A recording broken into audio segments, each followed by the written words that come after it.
Assalamualaikum Bapak Ibu, saudara-saudari yang dikasihi di dalam Tuhan.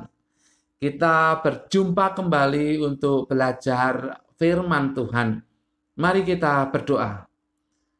Bapa, di dalam nama Tuhan Yesus, terima kasih untuk waktu ini. Kami akan belajar firman-Mu.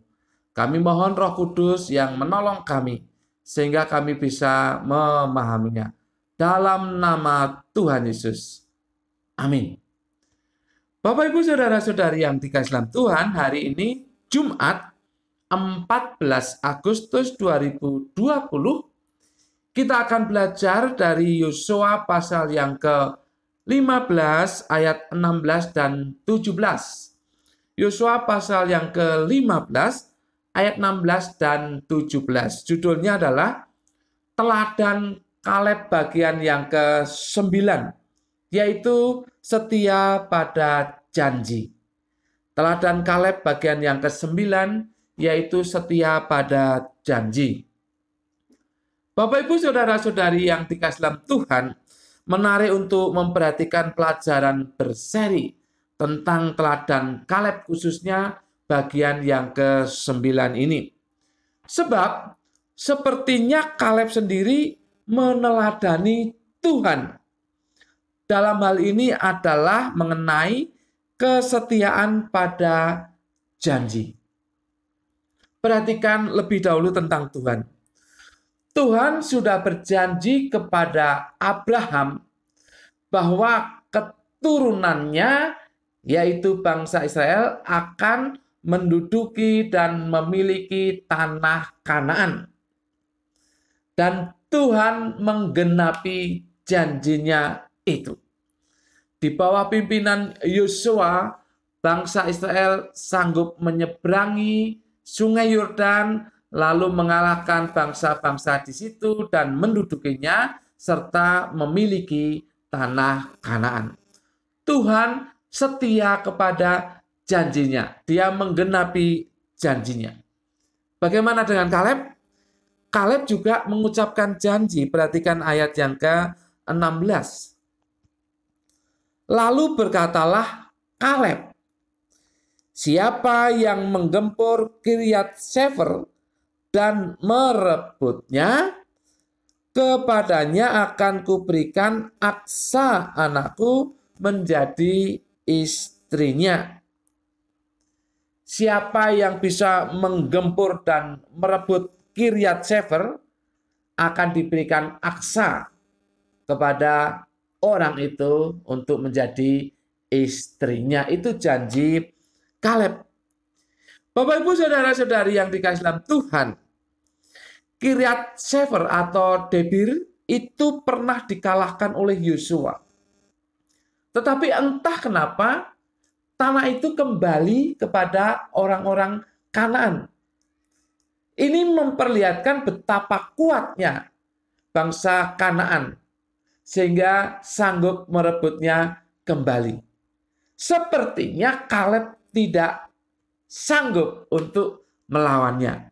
Maka dia berjanji.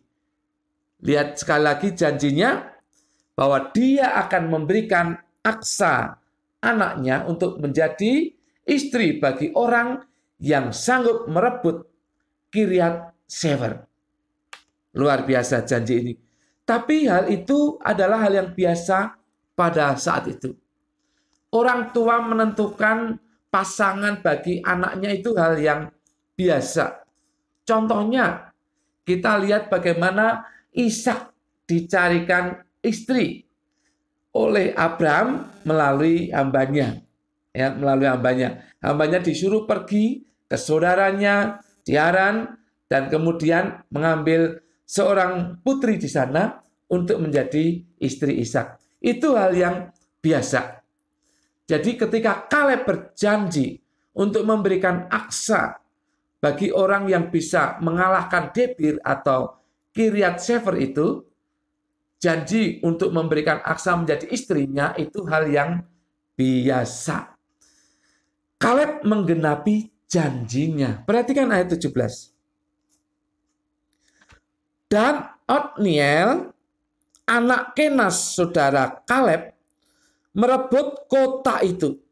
Lalu Kaleb memberikan kepadanya Aksa, anaknya, menjadi istrinya. Yang berhasil adalah Otniel. Dia anak dari Kenas, saudara Kaleb. Jadi masih terhitung keponakannya. Dia berhasil mengalahkan kota itu, menggempur dan mendudukinya. Dan Kaleb menggenapi janjinya. Luar biasa. Otniel berhasil merebut kota itu. Kata merebut ini ada dua pengertian. Yang pertama menangkap. Menangkap. Kalau digambarkan ada binatang, itu berarti menangkap. Menangkap binatang itu. Yang kedua mengambil. Menjadi miliknya. Mengambil menjadi miliknya. Otniel, ponakan Kaleb ini berhasil melakukannya. Dan Kaleb menggenapi janjinya. Bapak, Ibu, saudara-saudari yang dikasihi dalam Tuhan, kita juga harus setia kepada janji. Bapak, Ibu, ada 3 hal penting yang bisa kita pelajari di sini.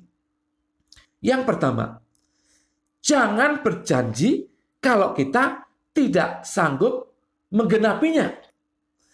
Jangan berjanji kalau kita tidak sanggup menggenapinya. Karena itu akan mengecewakan orang lain.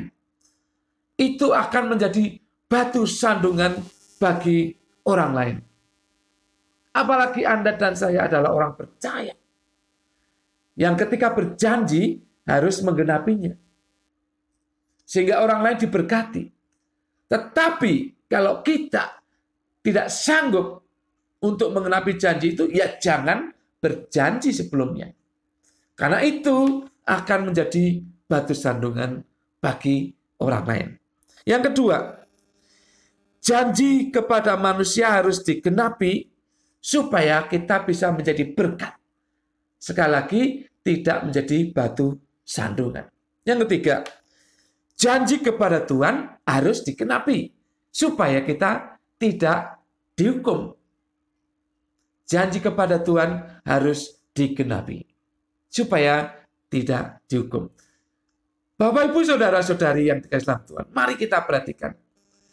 Janji apa yang pernah kita ucapkan kepada sesama atau kepada Tuhan? Janji apa? Perhatikan sungguh-sungguh. Dan mulai berdoa supaya kita bisa menggenapi janji itu. Karena kalau kita setia kepada janji kita, Tuhan juga akan memberkati kita. Kalau kita tidak setia kepada janji kita, maka Tuhan juga akan menghentikan berkatnya kepada kita. Karena kita sudah mengingkari janji kita. Apalagi kepada Tuhan. Sekali lagi, setia pada janji. Supaya kita menjadi berkat bagi orang lain dan tidak menjadi batu sandungan. Dan supaya kita tetap diberkati oleh Tuhan. Karena Tuhan juga setia kepada janjinya. Amin. Mari kita berdoa. Bapa, di dalam nama Tuhan Yesus, terima kasih teladan Kaleb yang setia kepada janjinya. Mohon kami juga dimampukan untuk menggenapi janji-janji kami, baik kepada sesama kami dan terutama kepada Tuhan. Supaya kami menjadi berkat bagi orang lain, bukan batu sandungan. Dan Tuhan tetap memberkati kami. Terima kasih atas firman-Mu. Roh Kudus, tolong kami supaya kami bisa melakukannya. Dalam nama Tuhan Yesus. Semua yang percaya katakan amin. Tuhan memberkati Bapak, Ibu, saudara-saudari senantiasa.